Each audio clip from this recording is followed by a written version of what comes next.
Mr. Secretary, thank you very much for doing this. It's great to be with you. Let me ask, first of all, we had the feeling, especially at the end of the Obama administration, that the U.S. was kind of withdrawing from this area. So are you back? Why are you here? What are the strategic goals for the U.S. right now for this area? Yeah, it's a great question. We're back. And when I say we're back, we're committed. And we're committed because it's in America's best interest to be committed. That's always the most reliable barometer. Nations always act to take care of themselves in the first interest. Greece does the same for its people. We have lots of strategic objectives. And what we've seen today on my trip to Greece is we've got a new defense cooperation agreement, which will matter. It won't just matter tomorrow or next week. It'll matter in the years and decades ahead. And it's more than just basing. I've heard people say, oh, it's just some basing rights. It's much deeper, much broader than that, and gives political signals that are much deeper and broader than that as well. Look, we want a successful, thriving Greece. It's good for American entrepreneurs. It's good for American business. We've had Deloitte and Tesla and GE just closed a big deal here, which will be great for American jobs, and there'll be fantastic outcomes for the people of Greece as well. And more broadly than that, we care deeply, too, to see that the Balkans is stable.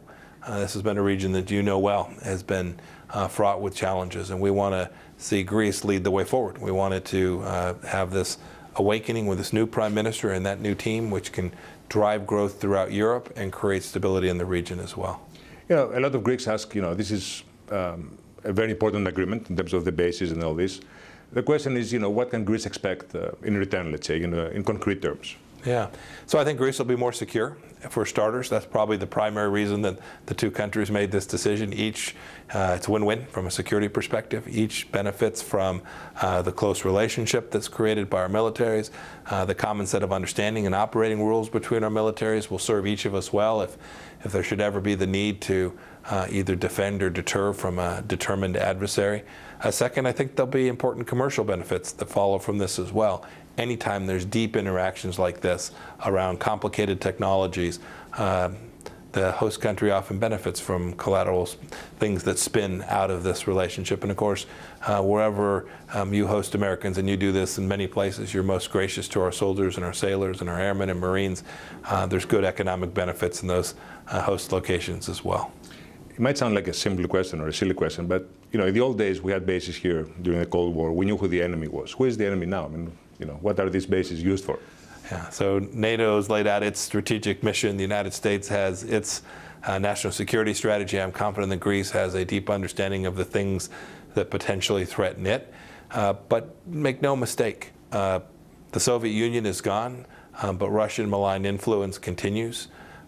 In the Middle East, not too far away, there are difficult challenges. The Islamic Republic of Iran continues to sponsor terror around the world. Challenges to freedom of navigation abound in the waters that Greece so heavily depends on for shipping and transportation. Those are the kind of things that nations like Greece and nations like the United States depend on having access to those waterways.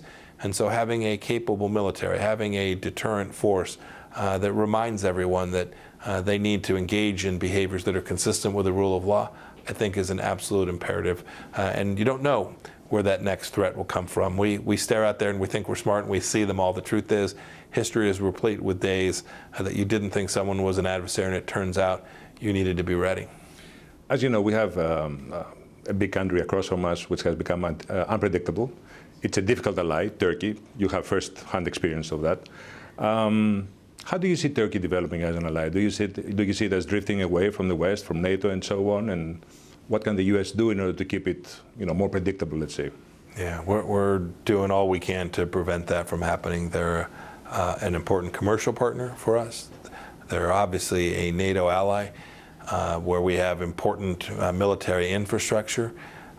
We have important political objectives. You know well the risk of refugees coming from Turkey or from Syria and from the region. So a successful Turkey, a growing, prosperous, economically thriving Turkey is important for not only Greece, but for all of us. And so we work diligently to try and deliver that set of outcomes. Do you see Greece kind of substituting Turkey in terms of military facilities and some of the other strategic operations? I hope they're not in competition in that way. I don't think about it that way.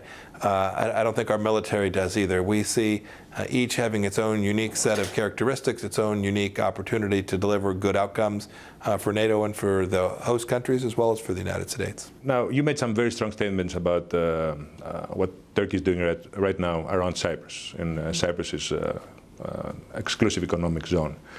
How are you going to express, concern or dissatisfaction, with Turkey's behavior? Is going to be any sort of sanctions proposed to Congress or any other concrete action? At this point, we're using diplomatic efforts. We're talking to them.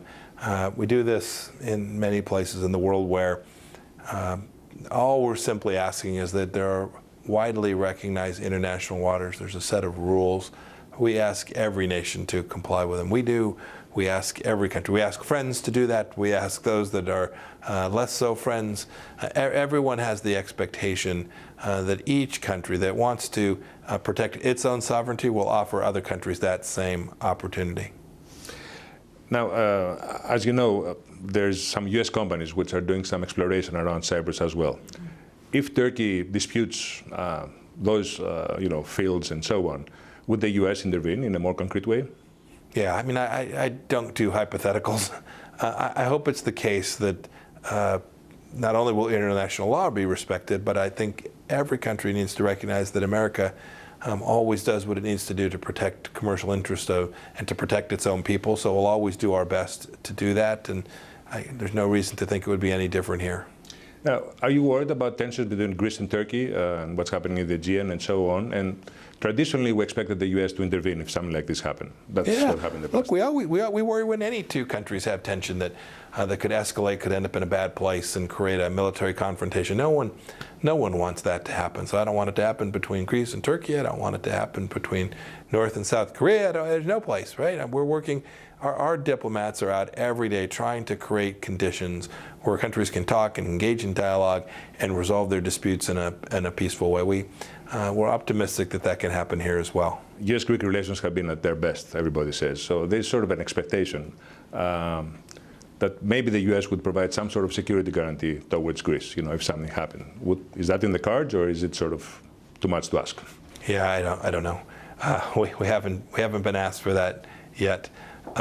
But things like we did today by signing a defense cooperation agreement certainly provide better security, not only for Greece, but for the Balkans, for the region, and frankly, we think create stable situations that reduce the risk to American businesses. There are Americans travel in Greece all the time. They love to come to this lovely place to vacation.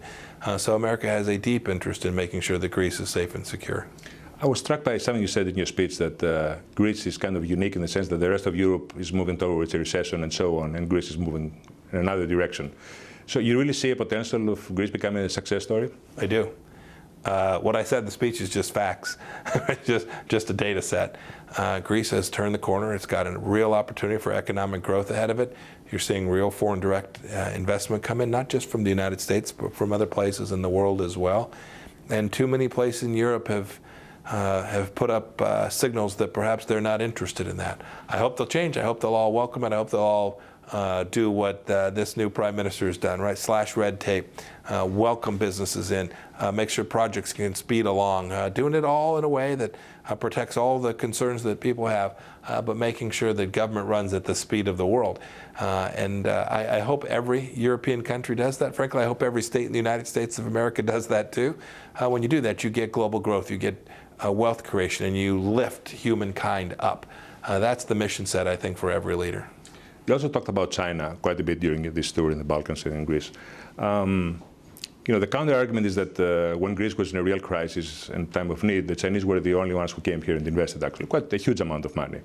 How should Greece handle this? I mean, why should Greece say no to an investment like that? So I remember when Greece was in this time of crisis, I remember that America came alongside too and helped maintain a system that you all could move your way forward on. And America has always been at its best when countries are in a time of crisis to come alongside and help them.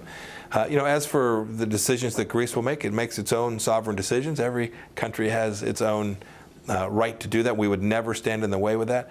But we ask every country to have their eyes wide open. When China shows up with a real business deal, and it's a good deal, we think Greece ought to take it, or Greek business ought to take it. When China shows up and the deal looks too good to be true, it just might be. And sadly, we've seen that in too many places in the world.